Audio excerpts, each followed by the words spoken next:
الله أكبر لا إله إلا الله والله أكبر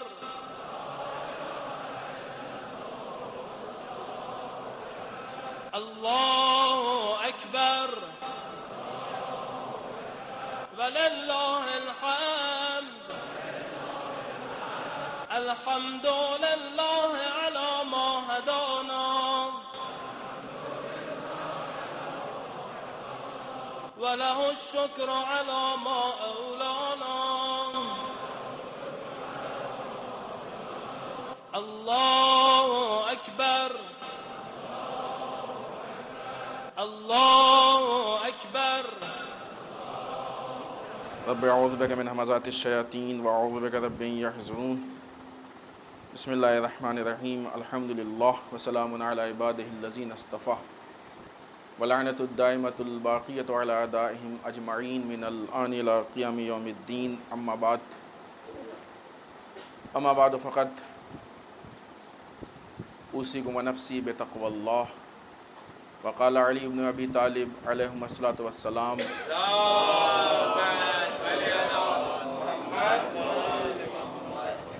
کل یوم لا یعصی اللہ فیہ فہو عید۔ عزیزان محترم،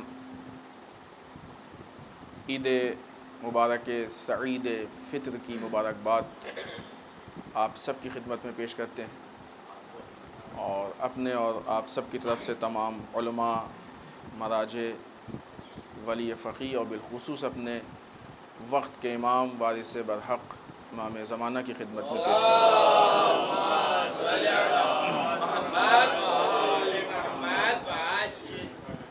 خداوند متعال سے دعا ہے کہ اس عظیم مہینے ماہ مبارک رمضان میں آپ نے جتنی بھی عبادتیں کی ہیں، جتنی بھی خداوند متعال کی اطاعت کی ہے، جو بھی آپ نے راہ خدا میں قدم بڑھایا ہے، بالخصوص شبہ قدر میں جو بھی خداوند متعال کے سامنے آپ نے گریہ وزاری کی ہے، خدا ان سب کو انشاءاللہ قبول کرے۔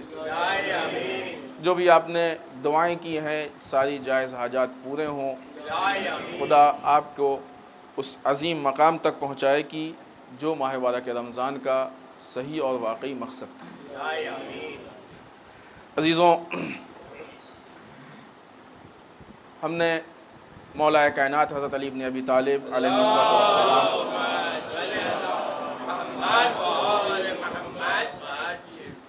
کہ جس حدیث کا ذکر کیا کہ جس میں آپ ارشاد فرماتے ہیں کل یوم لا یعصی اللہ فیہ فہو عید، ہر وہ دن کہ جس میں بندہ اپنے معبود کی کوئی معصیت نہ کرے وہ عید۔ آپ دیکھیں تو مولا کائنات اس چھوٹے سے جملے میں عید نہیں، فلسفہ عید بیان کر رہے ہیں کہ عید کا فلسفہ کیا ہے، مقصد عید بیان کر رہے ہیں کہ عید کا مقصد کیا ہے، حقیقی عید بیان کر رہے ہیں کہ واقعی عید کیا ہے۔ ہم نے اس کے پہلے بارہا کہا اور ایک جملے میں یاد دلا دیں کہ اگر علی یہ چاہتا ہے کہ جس دن انسان کا گناہ نہ ہو اس دن کا نام عید ہے، تو علی والے یہ کیسے چاہ سکتے ہیں کہ جس دن عید ہو اس دن گناہ ہو جائے؟ ہے کہ نہیں؟ عید کے دن ہم لوگ اپنے کو آزاد سمجھتے ہیں، پکچر ہال کی طرف رخ کرتے ہیں، میوزک کے لیے، گانوں کے لیے، ان چیزوں کے لیے آزاد سمجھتے ہیں۔ نہیں عزیزان محترم، عید وہ دن ہے کہ جس دن انسان معصیت پروردگار سے دور۔ معصیت کے معنی کیا؟ مولانا نے فرمایا نا کل یوم لا یعصی اللہ فیہ فہو عید، ہر وہ دن جس دن بندہ اپنے خدا کی معصیت نہ کرے۔ معصیت کہتے کس کو ہے؟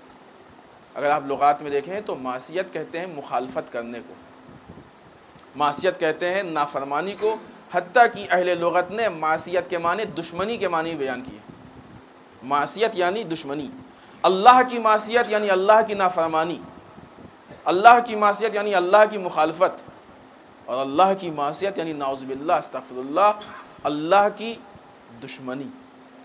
یہ بندہ جو گناہ کرتا ہے اس گناہ کو معصیت کہتے ہی اسی لیے ہیں کہ معصیت یعنی ہم نے خدا کے حکم کی نافرمانی کی، یہ معصیت یعنی ہم نے خدا کے حکم کی مخالفت کی، یہ معصیت یعنی ہم نے خدا کے حکم کے مقابلے میں وہ کام کیا کہ جو خدا کی دشمنی کا اعلان کرتا ہے۔ معصیت ہے۔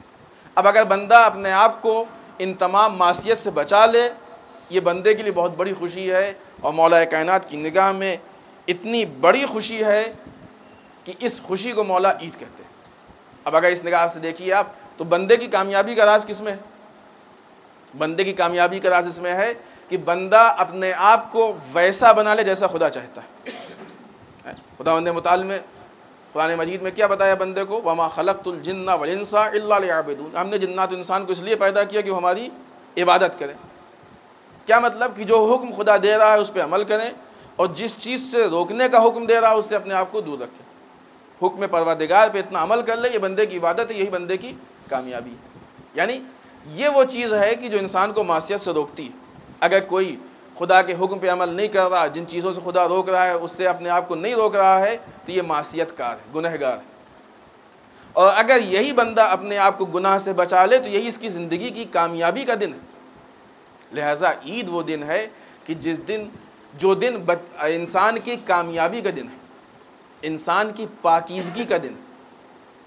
اور بڑے پیمانے پہ دیکھیں، انسان کا اپنے حقیقی جو واقعی اصلی فطرت ہے، فطرت انسانی کیا ہے؟ معصیت خدا فطرت انسانی نہیں ہے، اطاعت پروردگار فطرت انسانی۔ اگر بندہ اپنے حقیقی فطرت کی طرف لوٹ آئے، یہی واقعی عید ہے، یہی حقیقی عید ہے۔ ماہ مبارک رمضان کی اس ایک مہینے کی عبادتوں کے بعد یہ عید الفطر، یہ اس بات کی دلیل ہے کہ پالنے والے اس ایک مہینے میں، جس کے لیے تو نے کہا تھا کہ کتب علیکم الصیام کما کتب علی الذین من قبلکم لعلکم تتقون، ہم نے تم پہ روزہ اس لیے واجب کیا ہے، تو پوری آیت ہے، تم پہ روزہ ویسے واجب کیا جیسے گزشتہ امتوں میں واجب کیا گیا تھا، لیکن مقصد کیا بتاتا ہے؟ لعلکم تتقون، تاکہ تم متقی بن جاؤ۔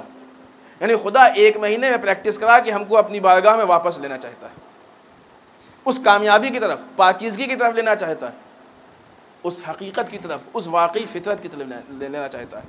یہی وجہ ہے کہ جو جتنا بڑا اطاعت گزار، عبادت گزار تھا، اس کے لیے یہ عید اتنی ہی بڑی عید ہے، لیکن جس نے گناہوں کو انجام دیا اس کے لیے کوئی عید نہیں ہے۔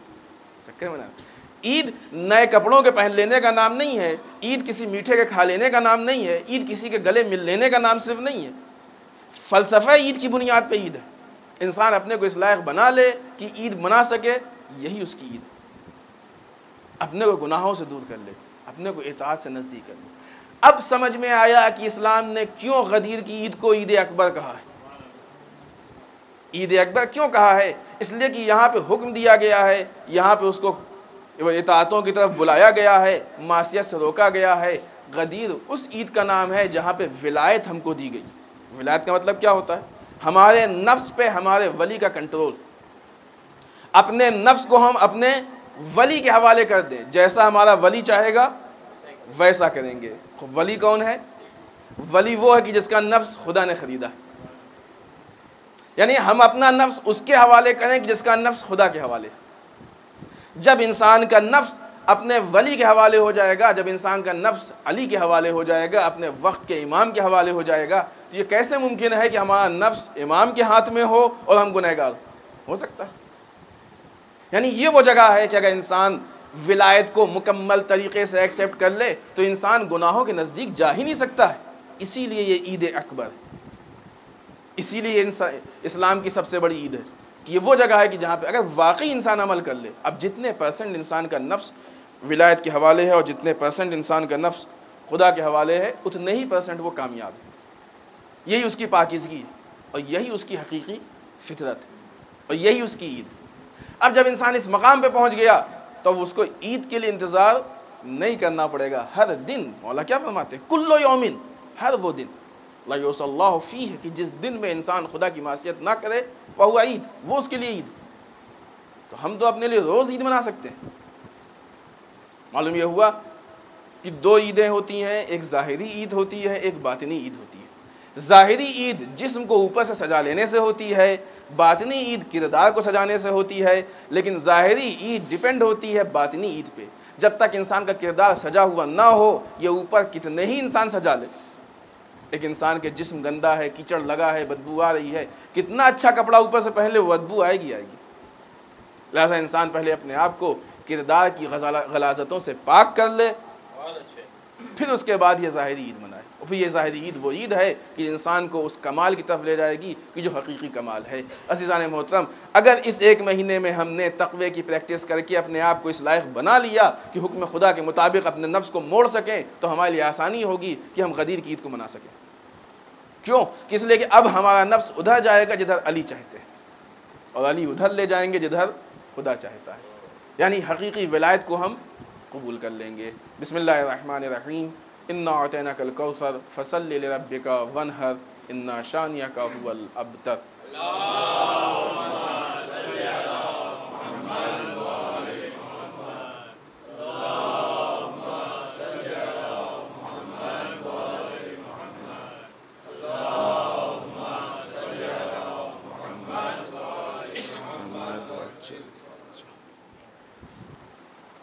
رب اعوذ بک من همزات الشیاطین واعوذ بک رب ان یحضرون۔ بسم اللہ الرحمن الرحیم، الحمد للہ الذی لا یبلغ مدحتہ القائلون ولا یحصی نعماہ العادون ولا یودی حقہ المجتہدون۔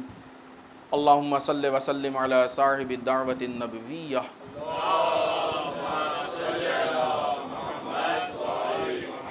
والصولۃ الحیدریہ۔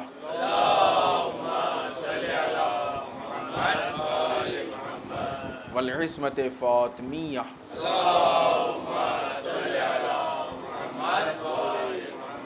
والحلم الحسنیہ۔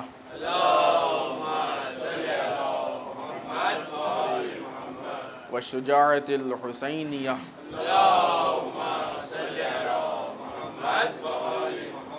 والعبادت السجادیہ۔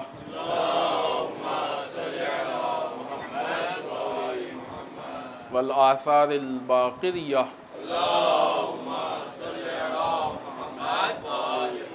والمعصر الجعفریہ۔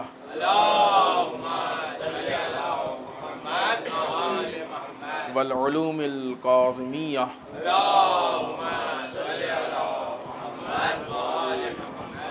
والرضاء الرویہ۔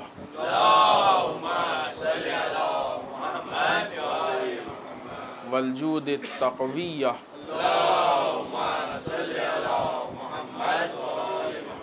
والنقاوة النقویہ۔ والہیبۃ العسکریہ۔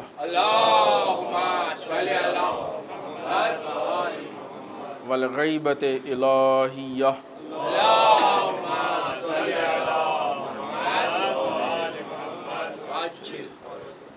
ولعنۃ الدائمۃ الباقیۃ علی اعدائہم اجمعین من الآن الی قیام یوم الدین، اما بعد۔ عزیزان محترم، اس دوسرے خطبے میں بھی سب سے پہلے اس امر کی طرف دعوت دیں کہ ہم اپنے نفس کو پروردگار کی بارگاہ میں لے جائیں تاکہ واقعی اور حقیقی تقوی کو اختیار کر سکیں۔ عزیزوں، یہ عید الفطر کا دن ہے اور اس دن میں ہر انسان پہ فطرہ واجب۔ آپ کے یہاں جو بھی ہو، چاہے وہ ایک دن کا بچہ ہی کیوں نہ ہو، کوئی مہمان بھی اگر آپ کے گھر کا کھانا کھانے والوں میں شمار ہوتا ہے تو اس کا فطرہ واجب۔ جس کا فطرہ جس پہ واجب ہے اسی کو نکالنا چاہیے، اس لیے کہ اگر کوئی دوسرا نکالتا ہے تو دوسرے کے نکالنے سے اس کا وجوب ختم نہیں ہوتا ہے۔ فطرے میں جو چیز بھی آپ کھاتے ہیں وہ 3 کلو ہے، لہٰذا ہم یہ نہیں بتا سکتے کہ آپ مثلا اتنے روپے نکال دیں، نہیں، جو بھی آپ کھاتے ہیں جو آپ کی غالب غذا ہے اس کے حساب سے آپ 3 کلو کا ریٹ لے لیجئے، کیلکولیشن کر لیجئے، اتنے لوگ بھی ہیں آپ اس کے حساب سے اس کو نکال دیجئے، یہ فطرہ واجب۔ نکالنے کے بعد ہر رکوع میں شرعیہ کی طریقے سے یہ اب انسان کی ذمہ داری میں اضافہ ہو گیا، کیونکہ ابھی تک وہ آپ کی جیب میں جو پیسہ تھا وہ آپ کا تھا، اب وہ فطرہ بن کے آپ کے لیے امانت بن گیا، جیسے خمس، جیسے اور بھی دوسری چیزیں۔ جب آپ نے نکال دیا تو وہ امانت، اب امانت وہ پروردگار کی امانت ہے، اسلام کی امانت ہے۔ اب آپ جہاں اس کو چاہیں خرچ کریں، یہ نہیں ہو سکتا ہے، جہاں خدا چاہے وہاں خیر ہوتا ہے نا۔ خمس میں بعض لوگ کہتے ہیں کہ صاحب ہوتا ہے، وہ تفصیلات کا موقع نہیں ہے کیونکہ دوسری نماز بھی ہے، ہم نے اس کے پہلے اشارہ کیا ہے کہ ہم بعض اوقات خمس ایسے خرچ کرتے ہیں کہ ہمارے بھی تعلقات کام آ جائیں اور خمس بھی نکل جائے، فلاں سے تعلقات اچھے ہیں تو دے دیں، تو تعلقات بھی نہیں، یا اپنے لیے خرچ کیجئے یا دین کے لیے خرچ کیجئے، اپنے لیے اپنا پیسہ خرچ کیجئے، دین کے لیے دین کا پیسہ خرچ کیجئے۔ لہٰذا اس بات کی تحقیق ہونی چاہیے کہ صحیح جگہ یا صحیح مستحق تک وہ پیسہ پہنچ رہا ہے کہ نہیں پہنچ رہا ہے، ورنہ اگر آپ نے اس تحقیق میں وہ پہنچانے میں ذرا سی کوتاہی کی تو روز محشر پھر آپ کو اس کا جواب دینا پڑے گا، چاہے وہ جس مد کا پیسہ، چاہے وہ خمس کا ہو، چاہے وہ سہم امام کا ہو، چاہے وہ سہم سادات کا ہو، چاہے وہ فطرے کا ہو۔ بالآخر ہماری بحث یہاں گفتگو فطرے سے ہے، لیکن جو بھی رقوع شرعیہ ہے وہ سب ہمارے پاس امانت ہے اور اس کو صحیح مقام پہ پہنچنا چاہیے، اور اس کے لیے تحقیق ہونی چاہیے۔ یہ نہیں کہ سب کرتے ہیں لہٰذا، نہیں، سب کے کرنے سے کچھ نہیں ہوتا۔ اکثریت ہمیشہ اکثر جو ہے وہ دیکھا گیا ہے کہ غلطی کرتی ہے، لہٰذا آپ تحقیق کریں اور صحیح جگہ تک جس پہ آپ یعنی جو واقعی ایک مورد اعتماد افراد ہوں یا مورد اعتماد سینٹرز ہوں ان کو دیں، تاکہ وہ صحیح مقام تک پہنچا کے اس کو خرچ کر سکیں۔ اور جب یہ ہماری رقوع شرعیہ صحیح جگہوں پہ خرچ ہوگی تو دین اسلام میں ترقی ہوگی، مسلمانوں کی ترقی ہوگی، اور اگر غلط جگہ پہ خرچ ہوگی تو اس کا مس یوز ہوگا، اس لیے کہ مسلمانوں کے حالات دن بدن خراب ہوتے جا رہے ہیں، اور ان خراب حالات میں سدھار پیدا کرنا یہ ہم سب کی ذمہ داری ہے۔ آج دیکھیے عالم اسلام میں مسلمانوں کے کیا حالات ہیں، مالی اعتبار سے، ایجوکیشن کے اعتبار سے، دوسرے اعتبار سے آپ دیکھیے کس فیلڈ میں مسلمان کس حد تک ہے، رزلٹ نکلتے ہیں تو آپ دیکھیے میرٹ میں مسلمان کس حد تک ہے کہ نہیں۔ بعض اوقات تو ایسے حالات ہیں کہ ظاہر سی بات ہر چیز اس خطبے میں اس جگہ پہ کہی نہیں جا سکتی ہے۔ ان حالات کی طرف کون فکر کرے گا؟ جس کے حالات برے ہیں وہ فکر کر رہا ہے تو وہ اس لیے کر رہا ہے کہ اپنی اس کو لگی ہوئی ہے، اور اس کی فکر کا کوئی خاص فائدہ بھی نہیں ہے، اس لیے کہ خود ہی مجبور ہے، یا کرنا نہیں چاہتا یا کر نہیں سکتا، کیونکہ بہت سے ایسے بھی ہوتے ہیں کہ مفت میں ملے کھانے کو تو بلا جائے کمانے کو، جب ان کو فری مل رہا تو کیا ضرورت ہے کچھ کرنے کی، تو یا تو وہ کرنا نہیں چاہتے ہیں یا کر نہیں سکتے ہیں، تو ان کے فکر کرنے سے یہ فائدہ نہیں، اور جو کر سکتا ہے وہ فکر نہیں کر رہا ہے، وہ سوچ نہیں رہا، تو ان کے پاس ہونے سے کوئی فائدہ نہیں۔ جب تک انسان عالم اسلام تمام سماج و معاشرے کی فکر نہیں کرے گا اس وقت سماج و معاشرہ اور مسلمانوں کی ترقی نہیں ہوگی۔ عزیزوں، اسلام اس دین کا نام نہیں ہے کہ جہاں ہم اپنے آپ کو سدھار لے جائیں اور اس کے بعد ہماری ذمہ داری ختم ہو۔ اسلام نے سارے مسلمانوں کے حقوق ایک دوسرے کے گردن پہ واجب اور لازمی قرار دیے، ان حقوق کا اتارنا بھی ضروری ہے، چاہے وہ جس شکل میں ہو۔ آپ اگر صرف مالی سسٹم کو دیکھ لیجیے تو مالی اعتبار سے کتنے حقوق ہیں، کتنی غریبوں کی ہیلپ ہوتی ہے، اور اسی میں خداوند متعال نے ایسے ایسے سسٹم بھی رکھے ہیں جس میں لانگ ٹرم بھی ہے اور شارٹ ٹرم بھی ہے۔ عقیقہ ہے، چرم قربانی ہے، یہ چھوٹی چھوٹی چیزیں اس کو آپ شارٹ ٹرم کہہ سکتے ہیں۔ عقیقہ کا گوشت دیا غریب کو، اس نے بیچارے نے ایک ٹائم کھا لیا، لیکن اسی میں لانگ ٹرم بھی ہے۔ خمس کا پیسہ فطرے کا جمع کیا جائے، جب یہ جمع ہوگا تو بڑے پیمانے پہ ہم لوگ پروگرامنگ کر کے بڑے پروجیکٹ لگا سکیں گے، تاکہ آئندہ ہمارا فیوچر تاریک نہ رہے بلکہ روشن ہو۔ یہ ہماری بدقسمتی ہے کہ دنیا تھوڑے تھوڑے مال کو جمع کر کے بڑا کرتی ہے تاکہ بڑے پروجیکٹ لگا سکے۔ ہم بہت بڑے خمس کو کاٹ کاٹ کے تھوڑا تھوڑا کر دیتے ہیں، جو ہونے والا ہوتا ہے وہ بھی نہیں ہو پاتا ہے۔ اگر کسی کا 10,000 خمس نکلا ہے تو 500 سب کو بانٹ دے گا، کیوں؟ اس لیے کہ سب سے تعلقات نہ، اس کو کل کو منہ ملنا بھی ہے، وہ اپنا تعلقات کم زیادہ نبھاتا ہے، خمس کے مصرف کو کم دیکھتا ہے۔ عزیزوں، جہاں ہر اعتبار سے مسلمانوں پہ ظلم ہو رہا ہے، کم سے کم جس طریقے سے ہم مسلمانوں کی مدد کر سکتے ہیں، بالخصوص محبان اہل بیت کی، وہاں پہ ہماری ذمہ داری ہے کہ ہم اس مدد کو انجام دیں۔ آپ دیکھیے، اگرچہ ایک بہت پر امید بات یہ ہے کہ الحمدللہ ہر سال روز قدس کی حمایت اور روز قدس کے متعلق اپنے جذبات کے اظہار کے لیے ہر سال ریلیوں میں اضافہ ہو رہا ہے، جتنی پچھلے سال تھی اس سال اس سے زیادہ۔ اب آپ نے بامبے کو نہ دیکھیں، یہاں بامبے میں مثلا اس سال آپ کو اجازت نہیں ملی اور آپ بہت چاہتے تھے کہ آپ اس ریلی میں نکلیں، آپ پروٹیسٹ کریں، لیکن نہیں کر پائے۔ اب انشاءاللہ یہ سارے جذبات اگلے سال نکلیں گے۔ لیکن عالمی پیمانے پہ دیکھیں، آپ ورلڈ وائڈ دیکھیں، جتنے پروٹیسٹ پچھلے سال تھے اس سے زیادہ اس سال، جتنے اس سے پہلے سال تھے اس سے زیادہ پچھلے سال تھے۔ یہ مسلمانوں کی بیداری کا ثبوت ہے، مسلمانوں کی بیداری کے ساتھ ساتھ یہ دشمن کی شکست کا ثبوت ہے۔ عزیزان محترم، قدس کا واقعہ وہ واقعہ ہے کہ جس کے اندر مسلمانوں کی مظلومیت کے ساتھ ساتھ اسرائیل کی گھنونا ظلم شامل۔ جہاں بھی انسان قدس کی بات کرتا ہے وہاں اگر مسلمانوں کی مظلومیت کے ساتھ ان کی حمایت کرنا چاہتا ہے تو وہیں اس کا اعتراض اسرائیل کے ظلم پہ۔ یہی وجہ ہے کہ دشمن یہ چاہتا ہے کہ قدس کا پروٹیسٹ کم سے کم رنگ ہو، لوگ نہ نکلیں، لوگ بھول جائیں، حتیٰ کہ یہ چاہتا ہے کہ قدس لوگ بھول جائیں، فلسطین کو لوگ بھول جائیں، روز قدس بھول جائیں، بیت المقدس بھول جائیں، تاکہ وہ اپنے مظالم کو ویسے ہی کہہ سکے جیسا چاہتا ہے۔ لیکن خدا سلامت رکھے اس رہبر کبیر کو، اور خدا اس کے درجات کو بلند کرے، امام خمینی کو، کہ جس نے روز قدس کو ہمارے سامنے وہ محاذ بنا کے کھڑا کیا کہ ہر آنے والے دن میں ظالم کا ظلم آشکار ہو کے آ رہا ہے۔ اگر روز قدس نہ ہوتا تو آپ بتائیے کتنوں کو معلوم ہوتا، جہاں ساری میڈیا یہودیوں کی ہے، جہاں ہر خبر پہ یہودیوں کے پہرا بیٹھا ہوا ہے، آپ کو کون بتاتا کہ فلسطین میں کتنے مر رہے ہیں؟ آپ کو کون خبر پہنچاتا کہ فلسطین میں کتنے یتیم ہو رہے ہیں، کتنے بھوکے ہیں، کتنوں کو دوا نہیں مل رہی ہیں، کتنوں کو کھانا نہیں مل رہا ہے، کتنے بچوں کے باپ نہیں ہیں، کتنی مائیں کی گود اجڑ چکی ہے، کتنے عورتیں بیوہ ہو گئی ہیں، کتنوں کے ساتھ بدسلوکی کی جا رہی ہے، کتنوں کے پاس گھر نہیں ہے، کتنوں کے پاس کیمپ نہیں ہے؟ کون بتاتا آپ کو؟ لیکن یہ ترقی اس بات کی دلیل ہے کہ نہیں، الحمدللہ ہم ظلم کے خلاف آواز اٹھانے میں آگے ہیں۔ یا اس کے علاوہ جو عالم اسلام کے بڑے بڑے حادثات و واقعات ہیں، اگرچہ ایک طرف سے اس کی فکر ہے، لیکن دوسری طرف سے اس بات کی دلیل ہے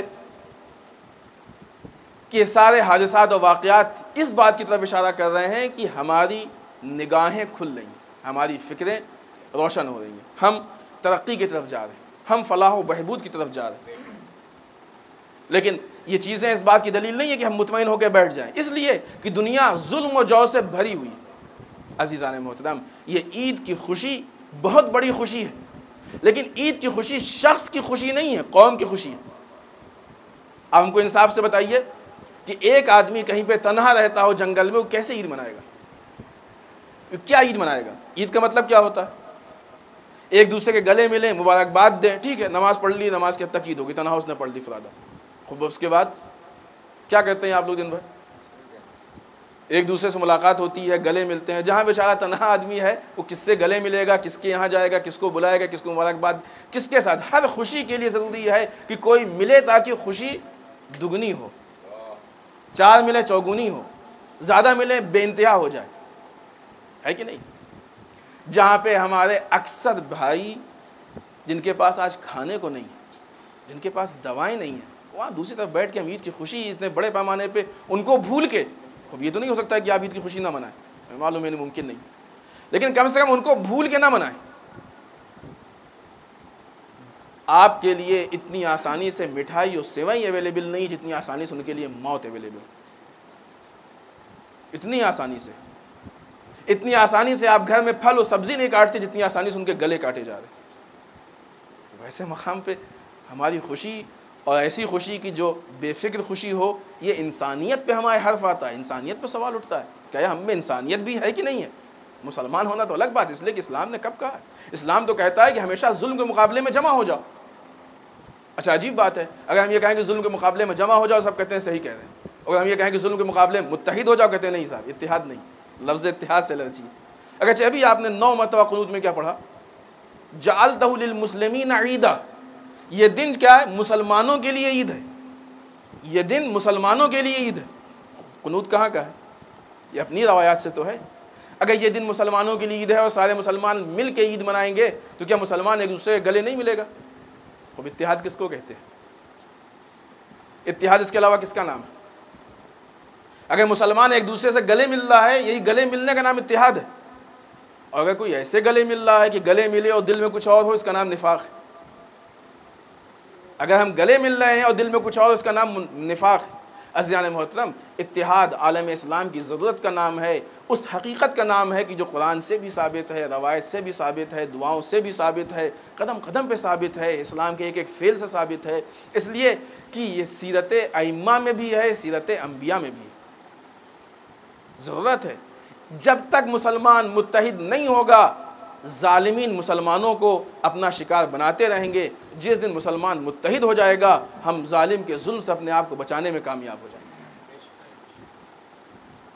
اور اگر دوسری طرف سے، چونکہ ظالم کو معلوم ہے، بس ختم ہے ہمارا وقت، 2 جملوں میں اپنی گفتگو تمام کر دیں کہ چونکہ ظالم کو معلوم ہے کہ اگر مسلمان قوم متحد ہو جائے تو ہمارا ظلم جو رکے گا وہ رکے گا، ہم کچھ بھی غلط نہیں کر سکتے ہیں، کیونکہ خداوند متعال نے بہت ساری طاقتیں مسلمانوں کے ہاتھ میں دی، بہت ساری دولت مسلمانوں کو دی، لہٰذا ہمارا متحد ہونا ہی یہ سب سے بڑا حملہ ہے دشمن کے لیے۔